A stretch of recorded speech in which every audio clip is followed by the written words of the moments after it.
இவ்வளோ சீக்கிரமாகவும் சூப்பராகவும் படிக்கலான்றதை பார்க்கலாம். ஸோ இதுக்கு நீங்கள் இந்த 2 ஃபார்முலா உங்களுக்கு தெரிஞ்சிருக்கணும். இது நம்ம சின்ன வயசுலேருந்தே படித்த ஃபார்முலா. ஸோ இதை படித்து வச்சுக்கோங்க. இது லைஃப் லாங்காக தேவைப்படும்.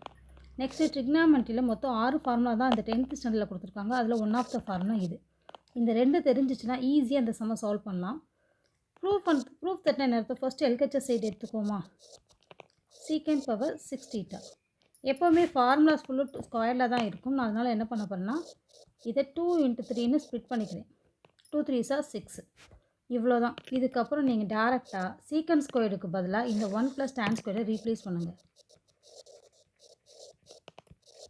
நெக்ஸ்ட்டு இதை ஏ இதை பி அப்படின்ற மாதிரி ஃபார்முலா வச்சுட்டு a + b the whole cube ஃபார்மேட்டில் இதை எக்ஸ்பேண்ட் பண்ணுங்கள். ஏயோட ப்ளேஸில் 1 இருக்குது, 1 க்யூப் 3. ஏபின்னா ஏவோட வேல்யூ 1 அண்ட் பியோட value tan squared. Next a + b அப்படின்னா 1 + tan ஸ்கொயர். நெக்ஸ்ட் என்ன இருக்குது, பி க்யூப். பி க்யூப்னா tan ஸ்கொயர் இருக்குது. tan ஸ்கொயரை ஹோல் க்யூப் பண்ணால் tan பவர் 6 தீட்டா. 1 3ஆல் எதை மல்டிப்ளை 1ஆல் மல்டிப்ளை பண்ணால் அதே நம்பர் தான் வரும். 3 tan square.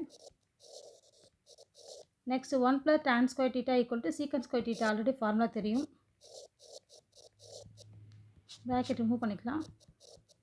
tan power 6 theta. So இது என்னது, நம்மளோட ஆன்சர்ஸில் ஆல்ரெடி இருக்கிறது.